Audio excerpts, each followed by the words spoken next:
Hello guys, welcome to my channel engineering Vicky. मैं हूं आपका दोस्त और होस्ट मनमीत सिंह। आज हमने टॉपिक स्टार्ट किया है थर्मोडायनेमिक्स, चैप्टर नंबर 1, और हमारा आज का टॉपिक रहेगा इंट्रोडक्शन टू थर्मोडायनेमिक्स। इसमें हम देखेंगे कि थर्मोडायनेमिक्स होता क्या है और उसके बारे में चीजें क्या है। इंटरेस्टिंग सब्जेक्ट है, बहुत मजा आने वाला है। So let's begin. सबसे पहले जब हम थर्मोडायनेमिक्स सुनते हैं तो हमारे दिमाग में पहला क्वेश्चन यही आता है कि थर्मोडायनेमिक्स चीज है क्या। तो हम देखते हैं कि थर्मोडायनेमिक्स चीज क्या है। The typical definition says that, first हमको टिपिकल डेफिनेशन जो चीज हमको बता दी, पहले हम एक बार हम लोग रीड कर लेते हैं, गो थ्रू कर लेते हैं, फिर समझते हैं वो चीज है क्या। It is a branch of science is the study of energy and its conversion from one form to another form. ठीक है, अब इसके अंदर हमको एक चीज मालूम पड़ी कि जो एक थर्मोडायनेमिक्स जो है एक साइंस का छोटा सा पार्ट है।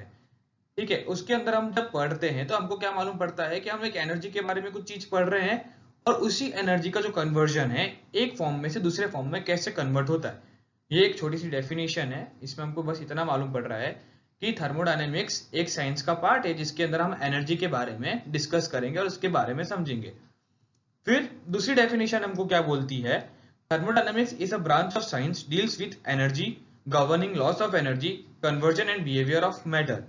तो ये जो दूसरी डेफिनेशन है इसके अंदर कोई हमको आके इस तरह से बताता है, थोड़ा उसको एलोबरेट करता है, हमको ये चीज बताता है कि थर्मोडायनेमिक्स एक ब्रांच ऑफ साइंस है, जो हमने पहले भी डिस्कस किया कि एक छोटा सा पार्ट है साइंस का जिसके अंदर हम डील करते हैं। हम जिसके साथ हमको जो बात करनी है, हमको एनर्जी के बारे में बात करनी है, वो चीज लिखी डील्स विद एनर्जी। और यहाँ पे ये चीज एक ऐड करते हैं, यहाँ पे है कि गवर्निंग लॉस ऑफ एनर्जी, मतलब उस एनर्जी को कौन चीज चला रही है और वो एनर्जी से क्या चीज चल रही है। फिर कन्वर्जन, कन्वर्जन हमने अभी ऊपर देखा कि कन्वर्जन के बारे में भी मेंशन किया गया था। एंड बिहेवियर ऑफ मैटर, ये भी एक नई चीज ऐड हुई है। बिहेवियर ऑफ मैटर मतलब कि वो किसके अंदर फॉर्म है, सॉलिड में है, लिक्विड में है, गैसेस में। बिहेवियर ऑफ मैटर, हर एक मैटर में थर्मोडायनेमिक्स का रूल क्या है, वो चीज हम इसके बारे में पढ़ेंगे। तो बेसिकली डेफिनेशन से हमको ये मालूम पड़ा कि थर्मोडायनेमिक्स चीज क्या है। हम लोग उसके अंदर एनर्जी के बारे में पढ़ने वाले हैं, और एक छोटा सा पार्ट है साइंस के अंदर जिसके अंदर हम एनर्जी के साथ देखते हैं क्या किया जाता है और उसके बारे में कैसे उसके कन्वर्जन होते हैं, वो चीज समझते हैं। अब एक और चीज हमारे सामने आती है इधर, for a sake of easiness energy is transferred from one place to another. हमने जो चीज अभी मेंशन करी थी कि एक जगह से दूसरी जगह पे एनर्जी ट्रांसफर होती है, तो उसके पास हमारे लिए एक एग्जांपल भी है। एग्जांपल में क्या है, one boy slaps to another, so kinetic energy converted into the heat energy. ठीक है, अब इसके अंदर क्या है, if a one boy slaps to another boy, so the kinetic energy is converted into the heat energy in like a ways. When you pull your hand from a rest position, then the potential energy is converted into the kinetic energy, and then when you slap to your friend or anybody, then that kinetic energy is converted into the heat energy. Okay, अब जब आपने किसी को slab किया, तब उसके जब जब उसके गाल पे जब आपने स्लैप किया, तब क्या हो रहा है कि उसके यहाँ पे आपको उसको गर्माहट फील हो रही है। क्यों? क्योंकि वो हीट एनर्जी में कन्वर्ट हुई। कैसे हुई? जब आपका रेस्ट पोजीशन में हैंड था तब आपके पास पोटेंशियल एनर्जी थी, जब आपने आपका हाथ मूव किया तब वो काइनेटिक एनर्जी हुई, क्योंकि जब वो वेवी मोशन में है तब वो मूव कर रही है। Moving means it means the kinetic energy. तो काइनेटिक एनर्जी कन्वर्ट हुई किसमें से? पोटेंशियल एनर्जी में से। Potential energy converted into the kinetic energy, and then when you slap to your friend or anybody, then the kinetic energy is converted into the heat energy. Now go on the next slide. Let's see what is basically thermodynamics works on the four laws. तो देखते हैं कौन कौन से चार laws हैं हमारे सामने। सबसे पहला आता है जीरोथ लॉ, फिर आता है first law, then second law, and lastly third law. हमारे पास ये चार लॉज हैं जिनके बेसिस पे हमारी थर्मोडायनेमिक्स वर्क करती है। देखने में बहुत छोटे से नाम है, बट ये सारे इसेंशियल लॉज हैं। हम इसके बारे में धीरे धीरे डिस्कस करते हैं क्या चीजें हैं और ये क्यों आई गई है। ठीक है, तो सबसे पहले हमने जैसे लाइन में लिखा था जीरोथ लॉ, तो अब जीरोथ लॉ के बारे में पढ़ते हैं, डेफिनेशन क्या बोलती है, और उसके बाद हम उसको समझने का ट्राई करते हैं। ओके, तो डेफिनेशन हमारे सामने ऐसी है, the zeroth law defined as when two systems are each in thermal equilibrium with a third system, they are also in thermal equilibrium with each other. Definition में हमको ऐसा बोला गया है कि जब कोई दो सिस्टम थर्मल इक्विलिब्रियम में है, तो उसके साथ जो तीसरा सिस्टम है वो भी थर्मल इक्विलिब्रियम में होगा, वो भी दोनों के साथ। नहीं समझ में आया? थोड़ी डेफिनेशन टिपिकल है, समझ सकता हूं, बट एक बार वापस गो थ्रू करते हैं, उसके बाद देखते हैं आगे क्या चीज हमारे पास आती है। When two systems are each in thermal equilibrium, मतलब कोई दो सिस्टम है जो थर्मल इक्विलिब्रियम में है, विद अ थर्ड सिस्टम, किसके साथ? तीसरे सिस्टम के साथ। They are also in equilibrium with each other. अगर दो सिस्टम इक्विलिब्रियम में है तीसरे सिस्टम के साथ, तो हम लोग ऐसा भी बोल सकते हैं कि तीसरा सिस्टम इक्विलिब्रियम में है। इसका मतलब ये हुआ कि A equals to b, B equals to c, therefore A equals to c. Basically ऐसा बोल सकते हैं। तो हमारे पास एग्जांपल में आता है थर्मोमीटर। ठीक है, हमारे पास जो एग्जांपल है उसका बेस्ट एग्जांपल है थर्मोमीटर। तो देखते हैं, अब क्वेश्चन ये अराइज हो रहा होगा आपके दिमाग में कि थर्मोमीटर जीरोथ लॉ पे वर्क कैसे करता है। हमने तो ये बोला ना कि तीन चीजें इक्विलिब्रियम में होनी चाहिए, तो देखते हैं थर्मोमीटर इसका एग्जांपल कैसे है। तो पहला सिस्टम, तीन सिस्टम बोले थे, उसमें पहला सिस्टम हम देखते क्या है। Thermometer is calibrated by using reproducible temperature point, example freezing and boiling point of water. तो जब हम कोई भी चीज बनाते हैं तो हम लोग उसको कैलिब्रेट करते हैं। तो हमने कैलिब्रेट क्या किया, हमने थर्मोमीटर को कैलिब्रेट किया किसके साथ, तो हमने लिया कि जैसे कि पानी का जो बॉइलिंग पॉइंट है और जो फ्रीजिंग पॉइंट है, हमको मालूम है 0 डिग्री एंड 100 डिग्री पे हमारे पास फ्रीजिंग एंड बॉइलिंग पॉइंट है। तो जब वो आइस बनने लगा तब हमने क्या किया, कैलिब्रेशन से उस पॉइंट को 0 टेम्परेचर दे दिया, हमने वो कैलिब्रेट कर लिया। और जब वो बॉयल होने लगा 100 डिग्री सेल्सियस पे, तब हमने थर्मोमीटर पे उस पॉइंट को 100 डिग्री सेल्सियस का नाम दे दिया। तो हमने क्या किया, पहले जो सिस्टम लिया उसको कैलिब्रेट किया। This is the first system. Second हमने लिया नहीं, सेकंड को हमने स्किप किया हुआ है, क्यों वो हम बाद में देखते हैं। अब यहाँ पे आ रहा है थर्ड सिस्टम। ठीक है, सेकंड को स्किप किया, हम लोग थर्ड पे गए। Third system is calibrated thermometer. मतलब पहले हमने क्या किया, किसी एक चीज को यूज किया जिससे हमने थर्मोमीटर को कैलिब्रेट किया। थर्ड सिस्टम क्या हो गया, कैलिब्रेटेड थर्मोमीटर हो गया हमारे पास। नेक्स्ट सेकंड सिस्टम अब हमने ले लिया, we can find unknown temperature of this system by achieving thermal equilibrium between system 2 and 3। तो अब हम क्या करेंगे, कोई भी चीज का जिसका हमको टेम्परेचर चेक करना है, तो हमको मालूम पड़ जाएगा कि उसका टेम्परेचर कितना है, किसके बेसिस पे, थर्मल इक्विलिब्रियम के बेसिस पे, जिससे जो है सेकंड एंड थर्ड सिस्टम के बीच में। अब इसका एक बेस्ट एग्जांपल देता हूं। आपने पहले पानी के साथ कैलिब्रेट किया थर्मोमीटर को। ठीक है, थर्मोमीटर कैलिब्रेट हो गया, आपके पास वो फर्स्ट सिस्टम हो गया। वाटर का टेम्परेचर आपके पास जो है वो कैलिब्रेटेड है। थर्ड चीज है जो कैलिब्रेटेड थर्मोमीटर है। अब आप कोई भी पानी के अंदर जाके चेक करोगे कि इसका टेम्परेचर क्या है, वो आपको एक्यूरेट टेम्परेचर देगा। क्यों, क्योंकि वो तीनों चीज थर्मल इक्विलिब्रियम में हमारे पास है। ओके, अब इतनी बार थर्मल इक्विलिब्रियम बार बार रिपीट हुआ, तो आप समझ थर्मल इक्विलिब्रियम है क्या, हमको समझना पड़ेगा ना। थर्मल इक्विलिब्रियम बोल दिया, क्या कुछ सेंस तो होगा उसका। तो देखते हैं थर्मल इक्विलिब्रियम है क्या। When the temperature of a system is uniform throughout and is equal to the temperature of its surrounding, the system is said to be in the thermal equilibrium. तो ये जो चीज लिखी है, अब इसको हम थोड़ा और समझते हैं कि क्या होता है। अब कोई एक सिस्टम है जिसका जो टेम्परेचर है वो इक्वल होता है किसके साथ, सराउंडिंग के साथ, तब जाके उस चीज को हम बोलते हैं थर्मल इक्विलिब्रियम। इसको और अच्छी तरह से समझते हैं एक एग्जांपल के साथ। एग्जांपल है हमारे पास, temperature of steady water equals to the temperature of atmosphere. अब कोई भी पॉन्ड, कोई भी लेक ले लो, उसका अगर आप टेम्परेचर मेजर करते हो, ठीक है, उसका आया समझो 20 डिग्री सेल्सियस है, और आप एटमोस्फियर का टेम्परेचर मेजर करो, अगर वो भी 20 डिग्री सेल्सियस आता है, तो वो जो लेक का, जो पॉन्ड का जो पानी है, वो और एटमोस्फियर दोनों क्या है, एक साथ थर्मल इक्विलिब्रियम में है। और अगर अलग अलग आता है तो क्या होगा, वो थर्मल इक्विलिब्रियम में नहीं है। That is the basic definition of the thermal equilibrium, and best example is the steady water and the temperature of the atmosphere. चलो अब आगे बढ़ते हैं, आगे क्या चीज दिखती है अब देखते हैं क्या। हाँ, अब ये एक एग्जांपल है हमारे पास जीरोथ लॉ के लिए।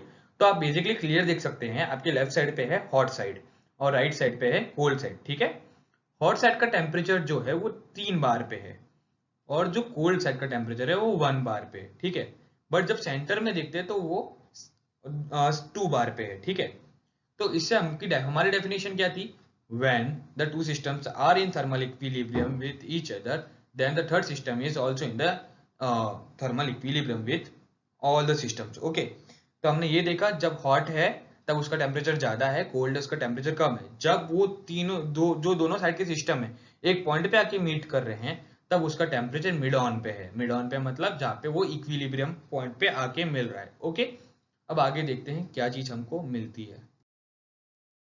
व्हाट इज एनर्जी, अभी तक हमने काइनेटिक एनर्जी के बारे में भी पढ़ा, हीट एनर्जी के बारे में भी कहीं ना कहीं नाम मेंशन हुआ। ठीक है, अब ये चीज है क्या, एनर्जी होता क्या है, अब पहले वो देखते हैं। तो बेसिकली हमारे पास डेफिनेशन आ रही है, energy is defined as capacity to do work और ability to cause change. Energy क्या है? कोई भी चीज को वर्क करने के लिए हमको जो चीज चाहिए वो एनर्जी है, और कोई भी चीज को चेंज करने के लिए एबिलिटी टू कॉस्ट चेंज। हमने क्या किया था? Energy capacity to do work, हमने हाथ मूव किया। हमने एग्जांपल लिया था कि एक बॉय किसी को स्लैप कर रहा है, तो हमने क्या किया? हाथ को पोटेंशियल एनर्जी से काइनेटिक एनर्जी में कन्वर्ट किया। तो हमने चेंज भी किया और हमने कैपेसिटी टू डू वर्क, हमने कैपेसिटी दी उसको मूव करने की, तो वो हमारे लिए एक एनर्जी है। अब देखते हैं टाइप्स ऑफ एनर्जी क्या क्या है। इलेक्ट्रिकल एनर्जी, घर पे इक्विपमेंट से इलेक्ट्रिकल एनर्जी। मैकेनिकल एनर्जी, आपके ऑटोमोबाइल्स जो भी व्हीकल चल रहे हैं सब मैकेनिकल एनर्जी पे चल रहे हैं। काइनेटिक एनर्जी, विंड क्या है? विंड हमारे लिए काइनेटिक एनर्जी। प्रेशर, जो हमारे पास कुकर आती है, कुकर के अंदर भी जब हम लोग जब उसको बंद करते हैं उसके अंदर क्या चीज बिल्डअप होती है? प्रेशर। वो प्रेशर एक एनर्जी। पोटेंशियल, डैम के अंदर जो पानी स्टोर्ड होता है उसको पोटेंशियल एनर्जी बोलते हैं। केमिकल, जो हमारे कंबशन इंजन के अंदर होता है या जो भी हमारे पास एटमॉस्फेयर में जो भी गैसेस है वो केमिकल एनर्जीज है। मैग्नेटिक एनर्जी, जो कि एक another form of electrical energy. Nuclear, nuclear से तो सबको ही वाकिफ है, nuclear bombs, nuclear power, so and so many things है न्यूक्लियर से रिलेटेड। जब हम इन सारी चीजों का जब हम लोग सम करते हैं, जितनी भी एनर्जीज मैंने मेंशन करी है, जो इन सारी जब हम सब इनको एक साथ लेके आते हैं, वो सारी एनर्जी को क्या बोलते हैं? Total energy. The sum of the electrical energy, mechanical energy, kinetic energy, pressure energy, potential energy, chemical energy, magnetic energy and the nuclear energy is defined as the total energy. Next, अब हम इसको easy way में समझते कि क्या है, कि अब हमको एनर्जी समझना है, एनर्जी होता क्या है। उस बेसिस के लिए हम लोग लेते हैं थर्मल पावर प्लांट एक एग्जांपल की तौर पे। तो देखते हैं अब हमको आगे क्या देखने। आपके सामने अब एक फोटो आ गई है, इसमें आप देख रहे होंगे कि नीचे कुछ राउंड एंड राउंड प्रोसेस दी हुई है। Production well for steam, water extraction, something something दिया हुआ है। अब देखते हैं इसके अंदर एनर्जी का क्या रोल आता है।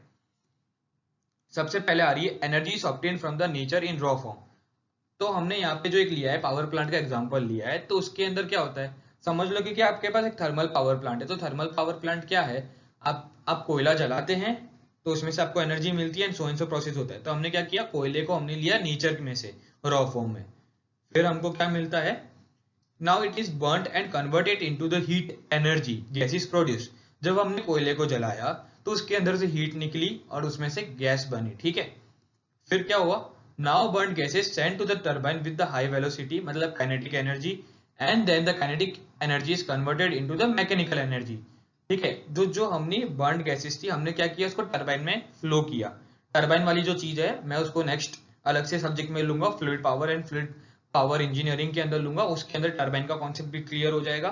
तो हमने क्या किया? उसके अंदर जो बर्न गैसेस से हमने उसको हाई वेलोसिटी मतलब काइनेटिक एनर्जी से टर्बाइन के अंदर डाला, और उसकी वजह से क्या हुआ कि जो काइनेटिक एनर्जी है वो मैकेनिकल एनर्जी में कन्वर्ट हुई।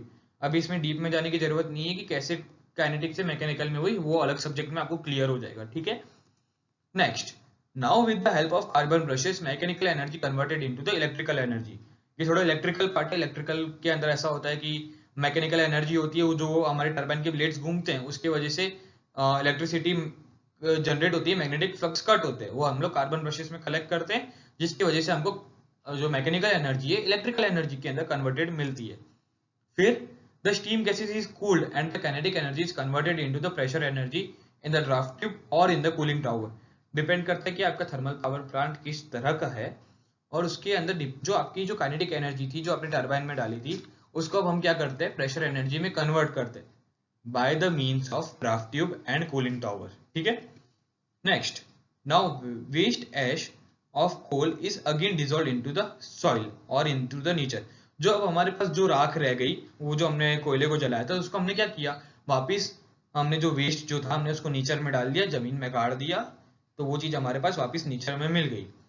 और हमको एक और चीज मिलती है, rest is the loss energy into the form of friction loss and governing loss released into the nature, etcetera etcetera etcetera etcetera.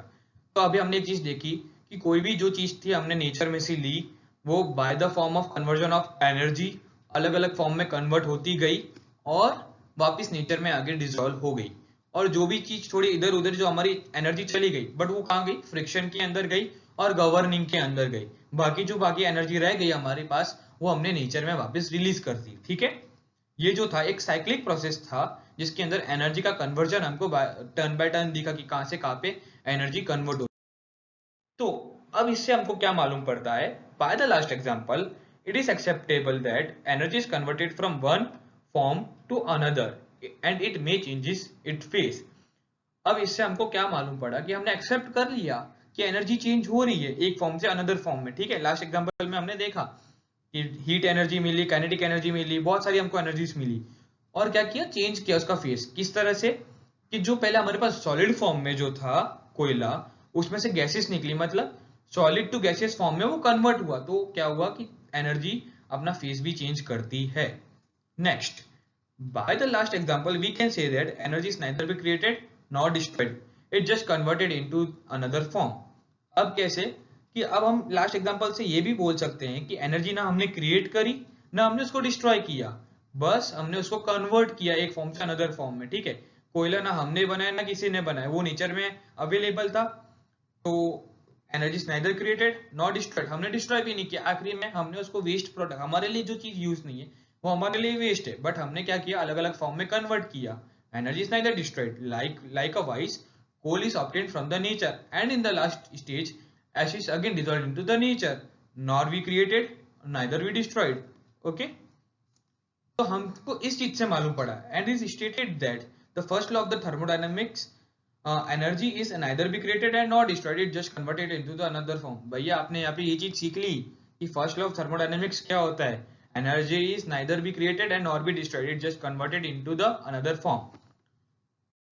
Thanks a lot, learn and help others, stay golden. अगर आपको मेरा ये video पसंद आया हो तो like कीजिए, share कीजिए, सब्सक्राइब कीजिए, और हाँ, जो साइड में वो जो घंटी वाला बटन है वो दबाइए, जिससे आपको मालूम पड़ेगा कि नेक्स्ट वीडियो कब आया है और आप उसको इजीली देख सकते हैं और आप उसको एंजॉय कर सकते हैं। Thanks a lot guys.